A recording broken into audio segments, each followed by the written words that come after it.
Yeah.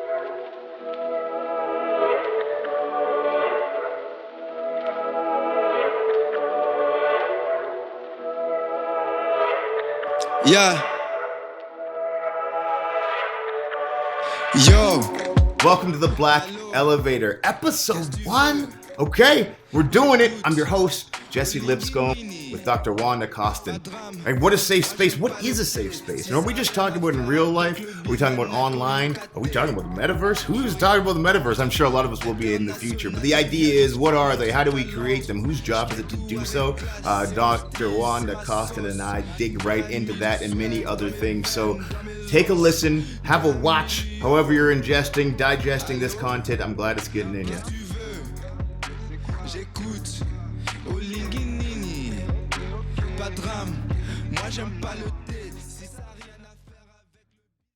Dr. Wanda Costen, welcome to Elevating the Youthful Black. That's an interesting title, and this idea of having one voice, like the youthful black, as if there's a monolith. And for the listeners right now, we were having a little conversation beforehand about two things that showed me how different Dr. Costen and I are. She was talking about gardening and how much you hate gardening, hate weeding. Myself, I love it. I just started in like the last maybe 3 years, like building garden plots and taking seeds and like babying them until the next time and then putting them in, which, you and I are different. I know there's not a lot of black representation in gardening, so I take that very, very to my heart. And the other one was, which I was laughing at, you said when someone confuses you, it says, "Hey, were you an athlete?" It's a compliment, right? Yes. For myself, I find when people come up to me, they're like, "Jesse, are you on the CFL team? Do you play for the Edmonton?" And I was like, this is obviously an NFL body, A. This is no CFL body. And the second thing I say to them often, because they're usually white men who ask me this, are you a jockey as well? Oh. Right, they get upset about this. But anyways, I just love it. There's differences across the board. Welcome to our very first episode. Thank you for being here. Thank you for having me. So, the Dean. That's a title. And oftentimes we talk about lack of representation in levels such as yours. Can you give us a little brief backstory of how you ended up in this position and what that journey was like? Absolutely. And you're quite right. The lack of representation, particularly in senior leadership and post-secondary education, is shocking, especially in 2021. And the wide array of quality candidates, however, leads one to wonder how come when you look up, there's very few people. And that's not just in our sector, it's across industries. So there's something systemic going on there. I always say to my students, just say yes. Say yes, because this is not where I thought I would be. Right. And so my journey is not a straight line, it's a circuitous route. And I tell folks, this is my third career, but this is my vocation. This is not my occupation. This is what I honestly feel I was put here to do, to help educate, to open doors, to help people see the possibilities, and to help people recognize that everyone should have access, even those who don't know how to get that access. Sure. Yeah. I grew up working class. I'm the first person in my family to go to university. Both my brothers followed. We're very grateful for that. Where'd you go? I am a West Point graduate. West Point. Where's West Point? West Point is in New York. New York, okay. It is the United States Military Academy. Look out. In the United States. It's the U.S. version of RMC. Gotcha. War Military College. Although we would argue there's a few levels difference. As one does when they graduate from any school. Very elite. Go Morehouse. But I will tell Morehouse is an exceptional school. But I will tell you what that does is I'm the 7th class of women at West Point. And the history that evolves from breaking down those barriers. And even then, women were just being admitted, but there weren't a lot of brown women. And so we know each other. Right. And we're still breaking down these barriers all these years later. This is the 35th anniversary of my graduation in 1986. Right. And yet, I'm still the only. Yeah, and most rooms often, right? Yes. Now, you mentioned that this wasn't where you thought you would be. Where did you think you would be? So I grew up in the military. Yeah. My father was enlisted. When you go to West Point, you're pretty much banking on, I'm going to be a general one day. So that's what I thought I would do. I got out of the military much earlier than I had planned. And then I had a decade in business in a variety of roles. And because I was in HR and was recruiting on campuses, there were people who would say, we really need more people like you in front of the classroom. And I'm like, I'm not doing that. And I'm just going to be honest, because I need to make money. Right. I mean, you're talking to a working class kid who's educated, who realizes the pathway is with income, right? And then I realized I loved the excitement that I created. I loved that students saw someone who looked like them. One of the things I say that's quite disconcerting and people are shocked by, I think I have 12 years of post-secondary education. I mean, it's a lot, right? I never had a course from an African-American or Black professor. Yeah, that is saying a lot. And Right? and now this is myself coming from St. Albert, which is predominantly white, Edmonton predominantly white, Alberta, Canada. And as I mentioned in my quick shout out when I said Morehouse, but one of the things that I even experienced myself was something I didn't know existed until it was gone, which was the weight of whiteness. And so all throughout my matriculation in St. Albert, I didn't notice that someone was putting stones in my backpack day after day, because it's just a little bit at a time. I went to Morehouse and someone took the backpack off. And I could just be a person. My teachers were Black, my colleagues were Black, my friends, people I love, the people I hate, everyone was Black. So I could just be a person. And that freedom, which a lot of white people get to experience all the time, but not know that it's something, was amazing. And so I understand that feeling, and having those representations in those places did a lot for me. So having your entire, without one, it says a lot, and it also, I can tell you how important it was for myself, right? Yes, it's critical, right? When certainly Black students or students of color, Dr. Gajah, you're the dean? Like, for real, you're the dean? Right. Yeah, I'm the dean. Yeah. Whoa, right? Even white students have said, wow, you're the dean, right? Do you ever question them on the wow? No, because I get it. Right, I get it. One of my colleagues took the time. We were coming through an accreditation report with EFMD, and she said, "Wanda, I don't think there's a lot of Black deans in schools of business in Canada." And I belong to an association of business schools of Canada, Business School Association of Canada. And I'm thinking back to all of these conferences we go to, and I'm looking at the room, going, I don't remember seeing anybody look like me. That, you know, well, she went and looked. I'm it. The only. Yeah. To my knowledge, I'm the only Black female business school dean in Canada. Okay, so this is a great segue to a question. So it's a two-pronger. If you are the only, the question I have is it up to you? Is it up to the rest to offer that access? Because, you know, whether it was on purpose or not, there's a roadmap through how you got there. And if this much time has passed and we don't see any more melanin in these rooms, how do we do it, and whose job is that? Great question. I think the response is also two-pronged. It is my responsibility, because it's my responsibility to respectfully call that out. And I'm in rooms now where my voice matters. And it's my responsibility to say, help me understand how we got here and why this is still the way it is. What are the criteria we think we're looking for? Right. That somehow you all think doesn't exist in people who look like me. And how are you measuring that? And it's like any journey. There's a hierarchy here. You know, who gets to be a department chair? Who gets to be an associate dean? It's no different than in business. Who gets to be a frontline supervisor? Who gets to be a manager? Who gets to be a district manager? Who gets to be a regional manager? That funnel gets shorter and shorter. Right. And so the opportunities become fewer and fewer. And we've become so conditioned that we use a lot of these criteria as proxies for excellence, because that's what people say, excellence. And we're talking about this now to leave behind this deficit mindset.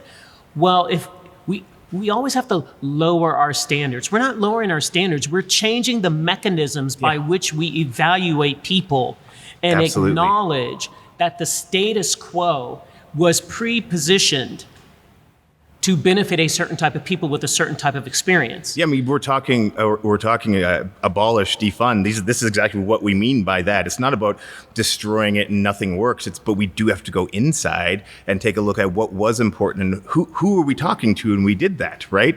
And from an outsider perspective, as you tell this story, it feels unfair.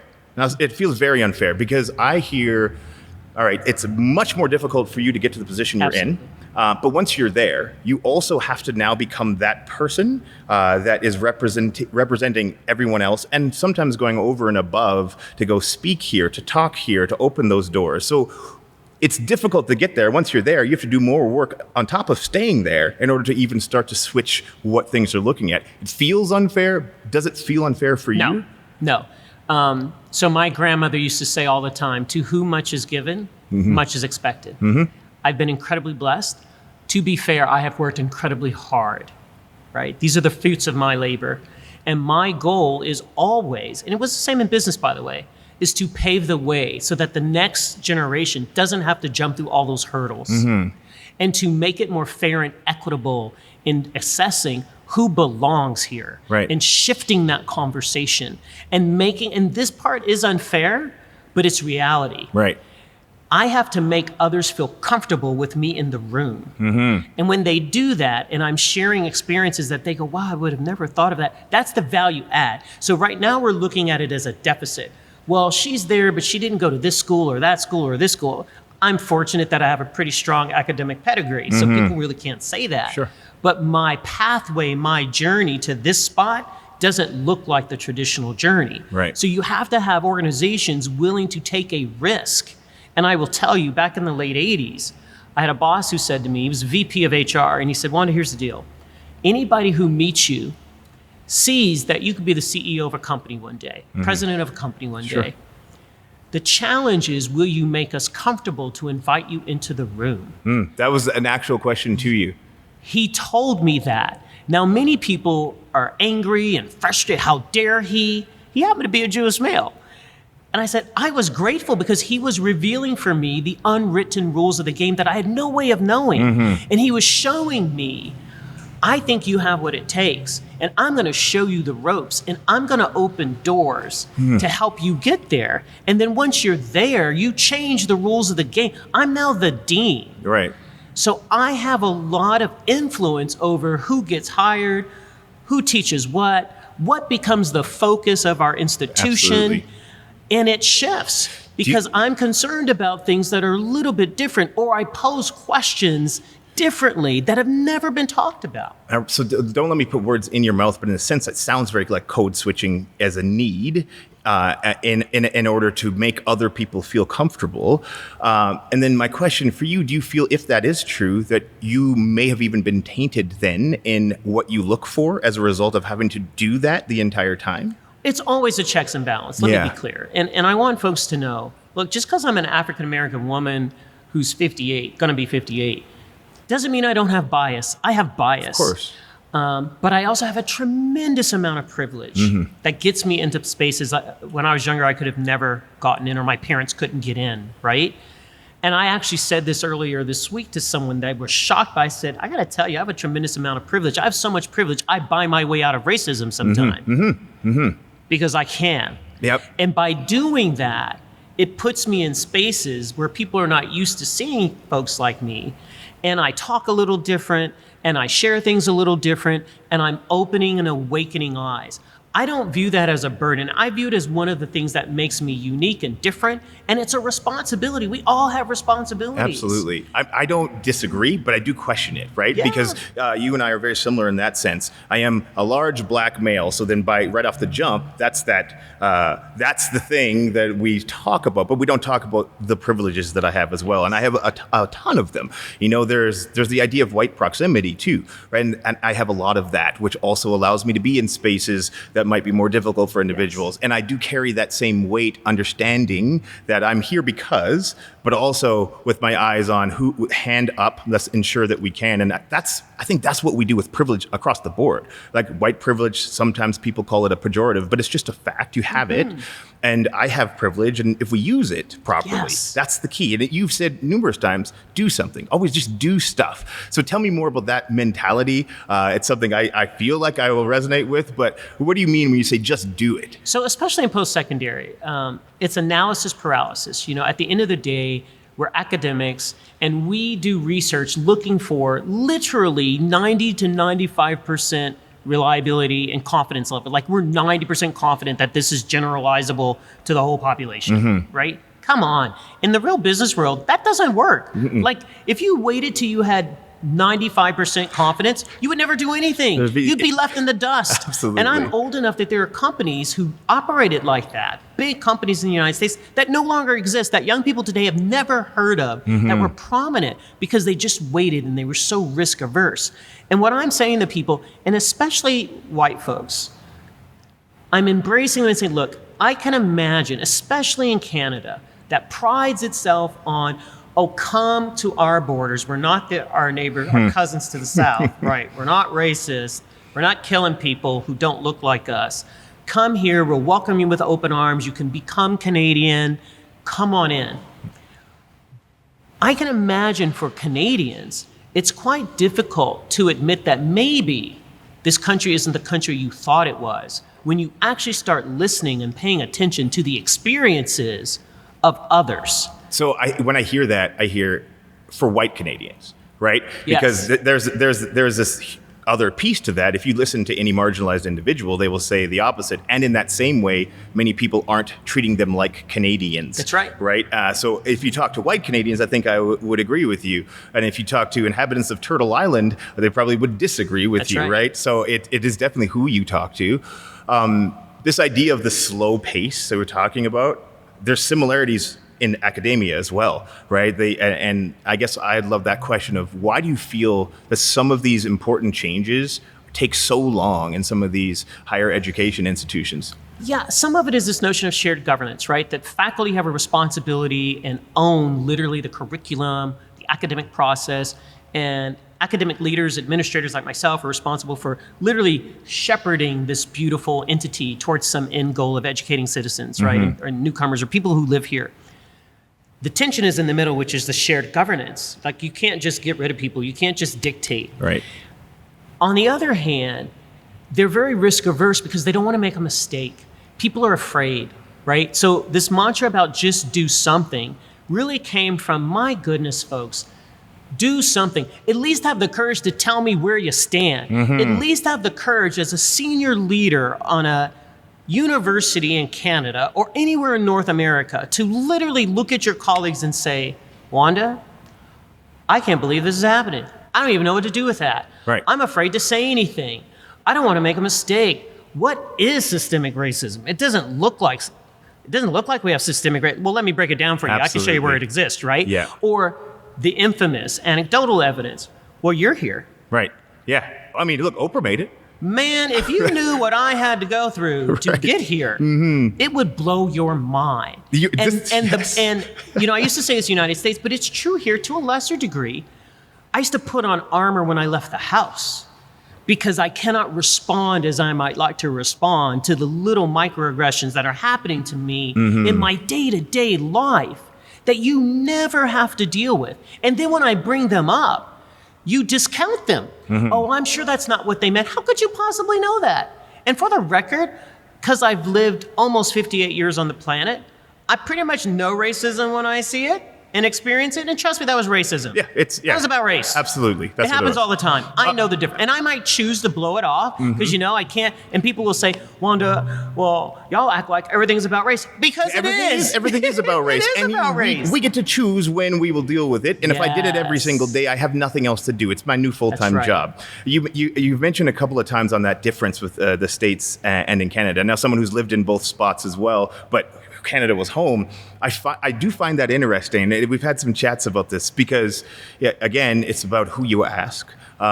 If you were to ask any Indigenous woman here, if you were to ask people with disabilities in the ableist world we live in, you know, I feel like all of these things, it's as bad. It's as bad. And I sometimes get caught up into the rhetoric of Canada being, of course I do. I unconscious bias. I can't help the implicit bias that happens, but the work, this type of work, you really get to see that it's not, that 49th parallel does not make racism disappear at all. And there's a reason that people ran up here fleeing Jim Crow to Amber Valley and then got put back because they didn't want us. So it is everywhere for sure. But I want to talk about the experiences that you've had that are different, in your opinion, from your lived experience in the States and here. Yeah, the biggest one was, I want to say it was about a year and a half ago, and I was leaving camp. Actually, it had to be longer because it was before the pandemic, so that's how we frame things now. Before I know, or after the pandemic. that's right. It was well before the pandemic. So, and I was driving home, and I had my lanyard on, said McEwen, and I'm just heading down the road to Stony Plain, and lights flash. And I'm like, oh, come on, I wasn't. And I looked down because I will confess I have a little heavy foot. And I'm like, I'm not speeding. I used my blinker to change the lanes. Why the heck am I getting pulled over? Right. So I pull over into this little gas station. Police officer comes up. I roll my windows down. He's like, do you realize your license plates expired like 3 months ago? I go, what are you talking about? I go, no, they haven't. I go, I didn't get anything in the mail to tell me to renew my license plates. Thinking as a U.S. citizen in the United States, they send you something that says, hey, time to renew your license plates. Well, he was right. Right. Obviously he was, because he saw the license plate, and I don't look at it every day. Well, I mean, not obviously he was right, because he's a police officer. Fair enough. Okay, but this time he was right. right. And I'm like, well, I didn't know they expired. I'm not looking at my license plate every day when I get in my car. I just get in my car and go. Mm-hmm. And so then he goes back, and I realize, and I should preface this by saying, I'm a former military police officer, so I get it, right? And so the next one, because I'm like, oh, don't even tell me they're trying to play good cop, bad cop. So this guy comes up all nicey nice, right? He's like, okay, so it sounds like you're from the U.S. Like, oh, I am. He's like, yeah, we're a little different, and so we actually don't tell you that stuff. I'm like, well, that's ridiculous. Like, because nobody's paying attention to that. Right. So here's the deal. He says, this is serious. Like, we can impound your car. I'm like, you don't understand. You can't impound my car. Like, I work in McEwen. I don't got time to play with you guys. Like, I will go tomorrow morning and pay this, $200 or whatever. Yeah. But don't play games with me like that, right? But we're just having this conversation, and he chuckles about how his wife does this and that. He's like, look, I gotta give you a ticket. I said, how much is the ticket? He's like, $300. I'm like, oh, okay, so that's not a light ticket, but it's not impounding my car. Right. So thank you for that. Right. Silver and he's lining, like, literally, yes. He goes, look, sometime this week. I'm like, no, seriously, I will go tomorrow morning. And I did. Right.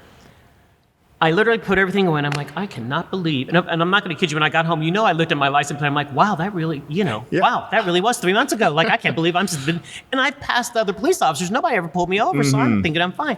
Well, I'm not kidding you. I pull off, I get to the stoplight, and all of a sudden I go, oh my word, I wasn't afraid.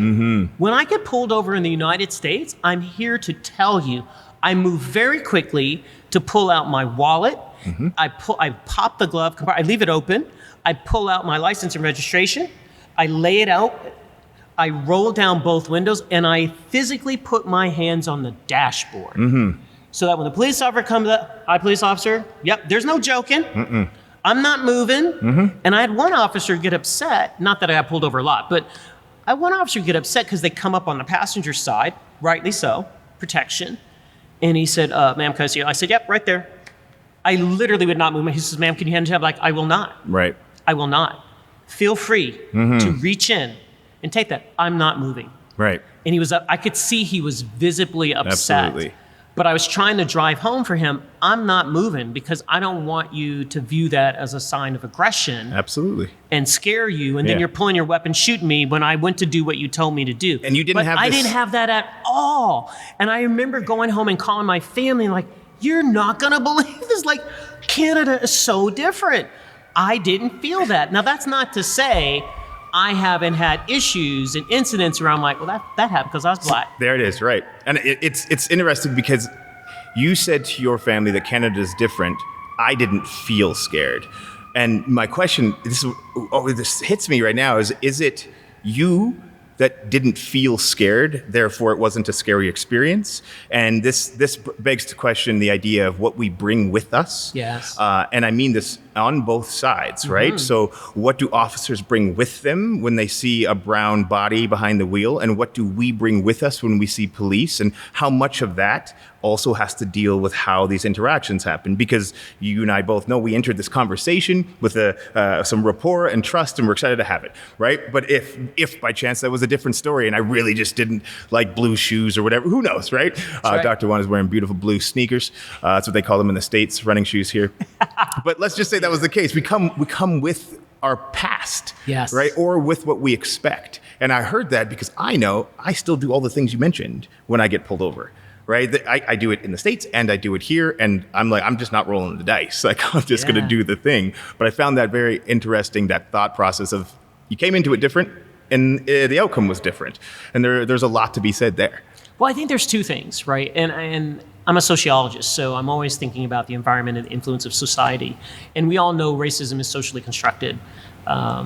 What's black, what's white has changed over time, right?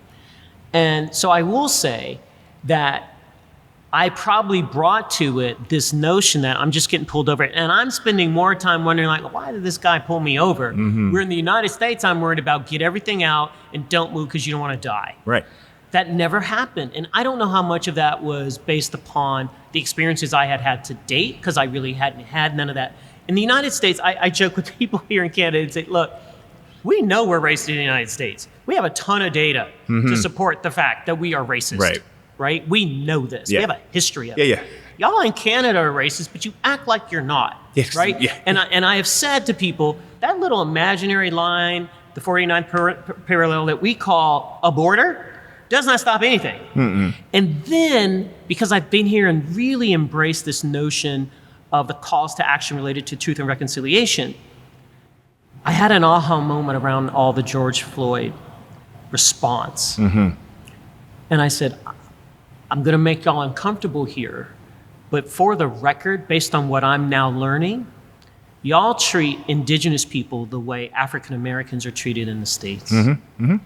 And I've had many of my friends say, you're right. They're whispering, you're right. Absolutely. Right? Yeah. So there's always some population that is being oppressed and being treated, beat down. And I will say, I think I brought things in, but I think the police officer probably brought things in. It didn't appear to me that even the first police officer, who was not particularly happy with me, because he's literally like, how the heck do you not renew your license for 3 months? Okay, a couple of days, even a month, 3 months, that's a long, you just blew this off. Like, I didn't blow it off, I just didn't look at it, right? But even he did not come in with an aggressive tone. It was certainly a formal tone. It was almost incredulous, like, how does this happen, lady? Right? That's very different. And it was not as militaristic. You know, I have a military background. It wasn't as militaristic either. But then I don't often wear my status, but I was coming, remember where I said, I was coming from campus. And you had the lanyard on. I did. So I'm dressed professionally, and I'm wearing a lanyard with all kinds of little trinkets on it, pins, that says McEwen. And police officers make snap decisions. So he's looking at someone who doesn't appear stressed, who's like, I don't know what you're talking about. He's listening to my accent, which I don't think I have an accent. Y'all have an accent. But he's saying, I don't think this is a Canadian, so this might be somebody who really doesn't understand how things operate. But he is upset with me, but he's not aggressive. Right? And then he's picturing what's happening. And let's be clear, even, and this is what you said before, code switching, how I speak like an educated individual. Like in the United States, people are, oh, you have such great diction. Get the freak out of my face. I speak like the educated woman I am. Yes. So he's hearing someone, my language, my vocabulary, and he's thinking, okay, something's not right here, but it's not an aggressive tone. Right. There's no threat, but something's and in the United States, I would argue police officers make decisions based on the color of my skin without taking all of that in. Absolutely. That it's at such a high level of intuitiveness that we go from A to Z. Black means this. And it seems like, my experience anyway, has been that in Canada, there's a few steps, because the brain is a computer, is what I tell my students. The brain is so it's gathering all this data. And the reason we have buys is because we're creating these shortcuts. This means that, red means stop, et cetera, green means go. But if you have too many of those, you're skipping the, let's gather some data, let's assess. If we go from this means that. I think you're right in that there may be more steps. But again, if we're comparing African Americans and Indigenous, I think those steps are skipped equally, as you had mentioned. So we're just discussing maybe some of the least safe spaces individuals can be in and where they feel the most threats or the least safe. I do want to touch on the idea of safe spaces / brave spaces. And I want to talk about how we create those. And as a Black man, I'm very interested in how do we create those for Black women? What can I do? What can people listening do? But first, let's have our operational definitions of what those words actually are, because I know that you have a take on that. Yeah, I do. And I find it interesting. It's about perspective, right? Because if we're honest and we're really serious about this thing called inclusion, right? What we're basically saying is that everyone ought to be able to bring all of who they are to wherever they are. Literally. They shouldn't have to put on armor. They shouldn't have to hide and not talk about a piece of who they are, their self-identity. And so a safe space says, whomever I am, all of that can come here, and I don't have to do what I do on a regular basis. Okay, how am I going to say what I need to say right now? Right, with not offending people and hurting them and getting them scared. That's a safe space. But I often say to people, safe for whom? That's key. The world is safe for white people. White people can come and go and do, and white people don't like to admit that. But when I talk about minor experiences I have, they're saying, oh, it would never occur to me to think like that. I said, of course not. You don't. You just get to be. Like it doesn't occur to you. You're going to go buy a car. You can wear jeans. You can wear shorts. You could come from the gym. It could be raining and you have your hood on. You don't think twice to take it off when you go in a store or take your hands out of the pocket when you're cold. Right. Absolutely. But as an African American, and I have son and I have brothers and nephews, the talk about how you present yourself and what you do. My son now has dreads. So I'm like, oh, great. This isn't just, well, he has a right to wear his hair however he wants. And he has a right not to be judged and put in a box for how he looks without you even talking to him to either prove or disprove that thought you have, right? And so for me, safe spaces is that, but when we talk about brave space, I ironically think it's not brave for me. I'm just gonna be me. The bravery is the courage it takes non-brown people, non-BIPOC people, to allow us to do that and not be uncomfortable, because people in Canada don't want to be uncomfortable. And I'm like, how do you get comfortable with being uncomfortable? Because I'm uncomfortable every day. Every day of it. And it's this idea, one of the things you said hit interesting nerve. I was with you until we said, the non-BIPOC people allow us, and this allowance, even that idea of, I will allow you space to be. Absolutely not. No. I'm going to take it. I'm going to take up the space. And I'll let you know you're brave for being able to stick around for it. But I'm not looking for permission. I'm not looking for you to allow it to happen. It's going to happen because it's me. But even just when we talk about words matter and those ideas of, we say inclusivity. Often it's white businesses. We'll include you, or tolerant, right? Like we'll tolerate you and we'll include you. And I'm like, who are you to make this decision of inclusivity and tolerance? So that one hit me just now, and we're just talking about that.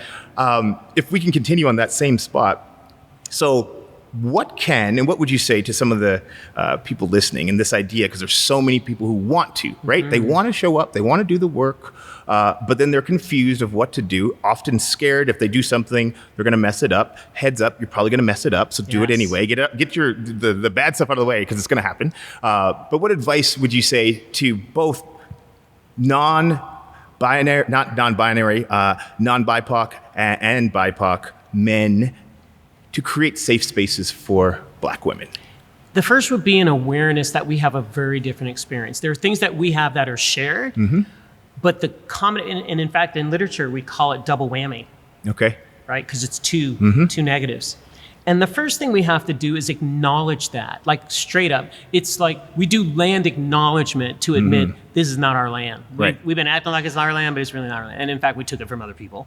Right. And we should acknowledge that. Right. So this willingness to say, wow, that the patriarchy is deep, right? And then you add the race on top of that, and that's something I don't have to deal with, right? If you were to, there's a racial hierarchy, there's a gender hierarchy, and we tend to be at the bottom of that. So an awareness of that, a willingness to ask us, can you please share what your experience was? Because we assume, well, there's a Black experience and there's a women's experience. Right. Guess what? There's a Black woman's experience. That's quite different, right? So ask about what has your experience been. And I often tell people the biggest thing you can do is accept my reality. The toughest part for folks is to literally off the hand, that didn't happen. It did happen. It didn't happen to you. But it happens to me all the time. And instead of telling me it didn't happen because it's uncomfortable for you to think that there's a world in which that does happen. and you'd have to deal with that maybe my company or my country is not what I thought. This acceptance like, well, that sucks. Yeah, it does. It does. And then to ask the questions about what can we do. Right. I find folks, and that's where my do something. Like, just do something, people. Get self-educated. Like, stop asking me to educate you. There's so much available. Like, Google it. Google is so amazing. They have so much information. So much. Everything you type, there's something there. And then if you have even a little bit of discerning intelligence, you could say, oh, that's not a good source. It's a touch of work. Not more work than being a black woman, I imagine. So just do the work. Yes. Yeah. And then bring that to bear. Yeah. And then can you have the courage, even if I don't share, because often we won't, because we recognize that makes other people uncomfortable. And I would assume often there hasn't been space for it That's either. right. That's right. So, Nobody wants to hear that. Yeah. Right? Because it's going to make them uncomfortable. And are you willing, when you're in spaces and you're talking about something, to say, are we missing something? Not to assume that your view of the world, your position, your station in life, your experience is a way, and therefore everyone's is that way. Right. And to question, why do I think that's the case? Exactly. Why do I think this person doesn't deserve that role? Right. Exactly. Yep. Right? Or why is it that every time Wanda talks about this, I shut down? Like, literally, ask that question. Yep. Yeah. Because then we can have dialogue. And can you have the courage? That's why we use brave, right? But it's really for them. It's not for me. Right. It's for them to have the courage to not just ask the tough question, but to look in the mirror and say, I don't know. Yeah. I literally don't know. And when someone says, well, where do you stand? And instead of spouting off some memorized Sure. words, I don't know document, enough about that to speak on it. I'm all about Black Lives Matter. You don't even know what that means. Right. Yeah. You really don't know what that I've heard. means. Didn't Black Lives Matter started last year? Stop. Right. Stop Yeah, right come on. now. Oh, that's beautiful. Yeah. That's beautiful, and it's scary. Yeah. But yeah, or my personal, Blue Lives Matter, Pink Lives Matter, whatever. Folks, if they mattered, we wouldn't have to say it. Yeah. Literally. Even having these conversations, it's like, are we still doing that? Like, I assume everyone knows at this stage, but it is surprising how many people don't. Or people find that's advocacy. That's radical. Right. No, it's not. It's a statement of fact, folks. Yeah. It's a statement of fact. We don't typically find facts radical. No, they're just facts.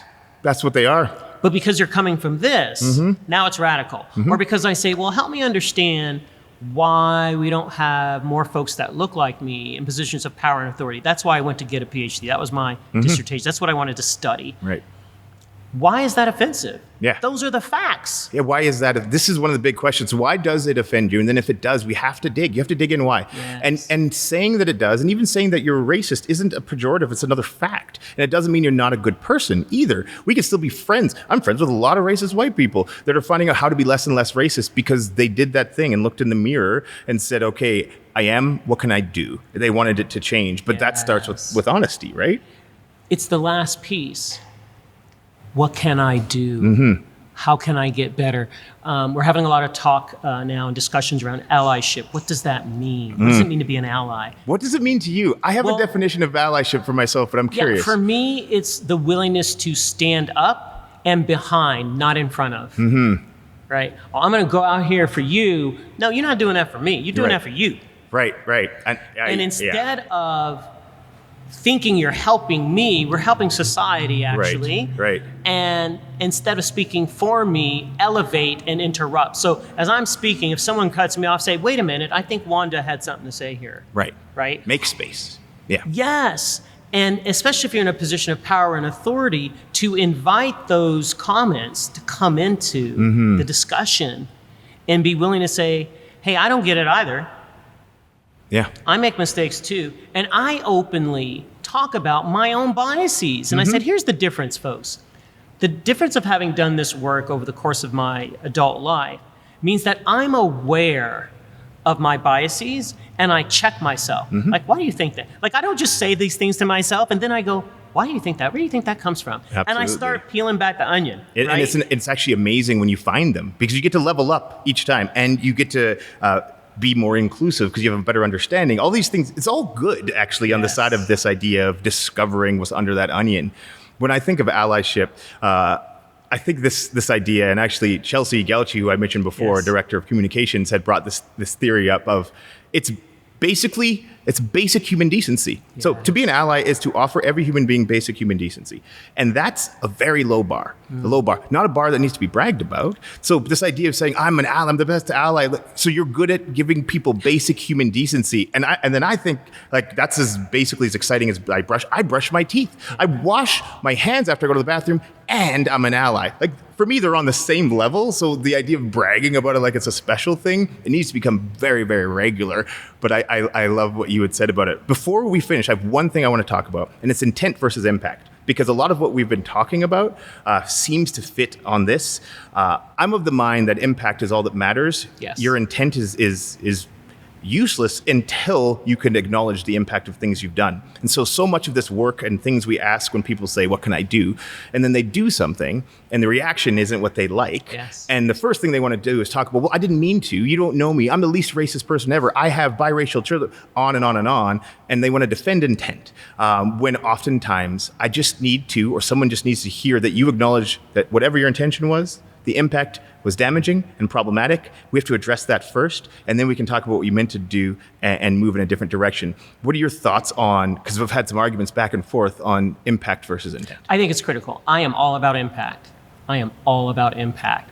And even in my role as a dean, I've often said to faculty, that was not my intent. It really is irrelevant. Right. I'm just letting them know I didn't intend to do that. That is the outcome. The outcome matters. The consequence of that outcome is this. Right. And now I got to go back and say, well, what did I do that led to that? And how else could I have gotten to the outcome I desire without this unanticipated consequence? Right. But it's about impact. It is. Right? And I make mistakes all the time. I make generalizations. I've done it today. Canadians, not all Canadians, right? Right. Some Canadians, not all, right? Just like not all U.S. citizens act the same. I don't represent all African Americans, like all 12.8 billion. I just don't. And I've had a unique experience. But this notion of intent, people have to back away from that. And I think they're saying it because they want folks to know, I really didn't mean that. But we have all said that to our partners. Sure. Heck, I've said things to my son I'm not proud of in an inopportune moment where you're upset, or I've said something like, okay, let's see how I can get that back in my mouth. I can't.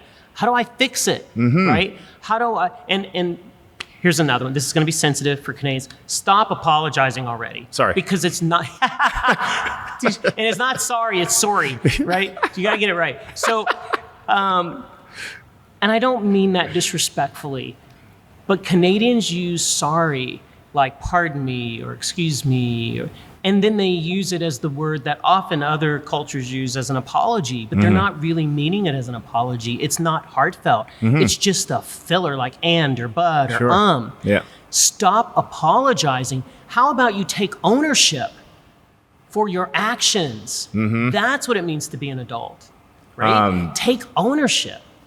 Sorry that I have to say this. I just had to again. But I think when you said just now about impact, I learned something different this time. And I love that. So one of my favorite things is to learn in real-time moments. When we say impact is all that matters, it really is. At any time I'm talking about intent, I'm doing it for me. It's just for me. It's for me and it's for my ego. Because it doesn't matter what I intended. It didn't work. So what I actually did was what the impact was. And that is it. That is it. For me to go home, I get to figure it out. As you said, how come it went down this way and you changed path? But it's not intent versus impact. It's just impact. What is your impact? And is it representing what you wanted it to be? Yes. Yeah. Dr. Wanda Costen, thank you so very much. Thank you. This was really special. It was. I really appreciate it. And hopefully we'll do this again. Love it. All right. Thank you. Thank you. Pas de drame, moi j'aime pas le thé. Si ça a rien à faire avec le bisganako yokate, je veux rien entendre. International, je viens juste faire un truc à l'antre. Je fais tout avec classe, c'est mon style, c'est ma sauce. Dieu a mis du swag. You were listening to Kane's Woods. Keynes is a French-Congolese rapper born in Kenesha. He spent the first 8 years of his life there before migrating to Ottawa. He grew up in a musical household where he found his voice in rap music and began to write his own lyrics at the age of 16. He's now based in Toronto. Keynes has grown up into a versatile, clever, and fiery vocalist. Keynes is set to be one of the most exciting artists to rise from Toronto's alternative and underground scene. Thanks for listening. This has been The Black Elevator. J'écoute. Allô? Qu'est-ce que tu veux? J'écoute. Oh linguinini. Pas de drame. Moi j'aime pas le thé. Si ça a rien à faire avec le business nanako yokate. J'ai mieux à faire. Fuck, it's true. I got better things to do than deal with you. I've been steady making moves.